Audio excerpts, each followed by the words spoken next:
नमस्कार दोस्तों। स्वागत है आपका इस खास किताब रिच डैड पुअर डैड के रोचक सफर में। यह किताब रॉबर्ट कियोसाकी ने लिखी है और यह पैसे को लेकर हमारी पारंपरिक सोच को चुनौती देती है। इसमें रॉबर्ट ने अपनी जिंदगी के दो महत्वपूर्ण व्यक्तियों से सीखे हुए सबकों को साझा किया है। एक हैं उनके असली पिता, जिन्हें वे पुअर डैड कहते हैं, और दूसरे हैं उनके दोस्त के पिता, जिन्हें वे रिच डैड के नाम से जानते हैं। रॉबर्ट के पुअर डैड पढ़े लिखे थे, लेकिन आर्थिक समस्याओं में उलझे रहते थे, जबकि रिच डैड ने उन्हें पैसे और संपत्ति के असली नियम सिखाए।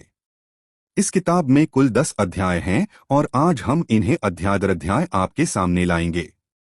तो चलिए इस प्रेरणादायक सफर की शुरुआत करते हैं। चैप्टर 1, अमीर लोग पैसे के लिए काम नहीं करते। रिच डैड पुअर डैड के पहले चैप्टर में रॉबर्ट बताते हैं कि अमीर लोग पैसों के लिए काम नहीं करते। यहाँ उनका मतलब है कि अमीर लोग पैसे कमाने के लिए नौकरी नहीं करते, बल्कि वे ऐसे तरीके ढूंढते हैं जिससे पैसा उनके लिए काम करे। रॉबर्ट का पुअर डैड हमेशा एक स्थिर नौकरी की सलाह देता था, जबकि रिच डैड उन्हें व्यापारिक दृष्टिकोण से सोचने को प्रेरित करते थे। रिच डैड ने रॉबर्ट से कहा कि अगर वे आर्थिक रूप से स्वतंत्र बनना चाहते हैं तो उन्हें खुद के पैसों को अपने लिए काम करने का तरीका ढूंढना होगा। इस चैप्टर में रॉबर्ट हमें यह सिखाते हैं कि पैसों के पीछे भागने से बेहतर है कि हम अपनी सोच को बदले और पैसों के लिए काम करने के बजाय पैसे को हमारे लिए काम करने दे। चैप्टर 2, वित्तीय साक्षरता, फाइनेंशियल लिटरेसी। इस चैप्टर में रॉबर्ट वित्तीय साक्षरता की ताकत पर जोर देते हैं। वे कहते हैं कि पैसा कमाना आसान है, लेकिन उसे बनाए रखना और बढ़ाना एक अलग ही कला है। वित्तीय साक्षरता का मतलब है कि हमें यह समझना चाहिए कि पैसे को कहां और कैसे निवेश करना है। यहाँ रॉबर्ट 4 प्रमुख तत्वों पर ध्यान देने को कहते हैं: आय, इनकम, खर्च, एक्सपेंसेस, संपत्ति, एसेट्स, और देनदारी, लायबिलिटीज। रिच डैड ने रॉबर्ट को यह सिखाया कि अमीर लोग संपत्ति बढ़ाने पर ध्यान देते हैं, न कि केवल नौकरी करने और खर्चों पर। यह चैप्टर बताता है कि वित्तीय साक्षरता हमें सही वित्तीय निर्णय लेने में कैसे मदद करती है और हमें आर्थिक रूप से कैसे मजबूत बनाती है। चैप्टर 3, अपने व्यवसाय पर ध्यान दें। रॉबर्ट का अगला महत्वपूर्ण सबक यह है कि हमें हमेशा अपने व्यवसाय पर ध्यान देना चाहिए। वे कहते हैं कि भले ही नौकरी करना सुरक्षित महसूस होता है, लेकिन अगर हम केवल नौकरी पर निर्भर रहते हैं तो आर्थिक स्वतंत्रता पाना मुश्किल है। रॉबर्ट की सलाह है कि अपनी कमाई का एक हिस्सा हमेशा अपने खुद के व्यापार या संपत्तियों में निवेश करें, जैसे कि रियल एस्टेट, स्टॉक्स या छोटे व्यापार। रिच डैड ने उन्हें बताया कि नौकरी करते समय भी हमें अपने व्यक्तिगत व्यापार को बढ़ावा देना चाहिए ताकि हमारा भविष्य सुरक्षित हो सके। यह चैप्टर हमें सिखाता है कि अमीर लोग नौकरी पर निर्भर नहीं रहते, बल्कि अपने व्यवसाय और संपत्तियों से अपनी वित्तीय स्थिति को मजबूत करते हैं। चैप्टर 4, टैक्स का इतिहास और कॉरपोरेशन की ताकत। इस चैप्टर में रॉबर्ट हमें टैक्स का इतिहास और कॉरपोरेशन का फायदा समझाते हैं। वे बताते हैं कि कैसे अमीर लोग टैक्स को बचाने के लिए कॉरपोरेशन का इस्तेमाल करते हैं। आम लोग, विशेष रूप से गरीब और मध्यम वर्ग, टैक्स का सीधा बोझ सहते हैं, जबकि अमीर लोग कानून का समझदारी से इस्तेमाल करते हैं। यहाँ रिच डैड का कहना है कि अमीर लोग अपनी संपत्तियों को कॉरपोरेशन के माध्यम से सुरक्षित रखते हैं ताकि टैक्स का बोझ कम से कम हो।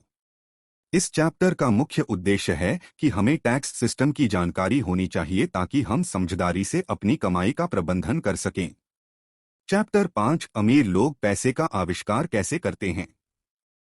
इस चैप्टर में रॉबर्ट बताते हैं कि अमीर लोग अवसरों को कैसे भुनाते हैं और खुद नए अवसर कैसे बनाते हैं। वे बताते हैं कि अमीर लोग पैसों को लेकर बहुत रचनात्मक होते हैं और नए नए तरीके अपनाते हैं ताकि पैसे उनके लिए काम करें। यहाँ वे हमें विभिन्न निवेश विकल्पों के बारे में भी समझाते हैं, जैसे कि शेयर बाजार, रियल एस्टेट और अन्य संपत्तियाँ। रॉबर्ट कहते हैं कि अमीर बनने के लिए हमारे पास जोखिम लेने की क्षमता और निवेश की समझ होनी चाहिए। यह चैप्टर एक प्रेरणा देता है कि हमें पैसे को लेकर हमेशा नई सोच रखनी चाहिए और सही अवसरों की तलाश करनी चाहिए। चैप्टर 6, काम करने के लिए सीखो, पैसे के लिए नहीं। रॉबर्ट यहाँ कहते हैं कि हमें हमेशा सीखने पर ध्यान देना चाहिए, न कि केवल पैसे के पीछे भागने पर।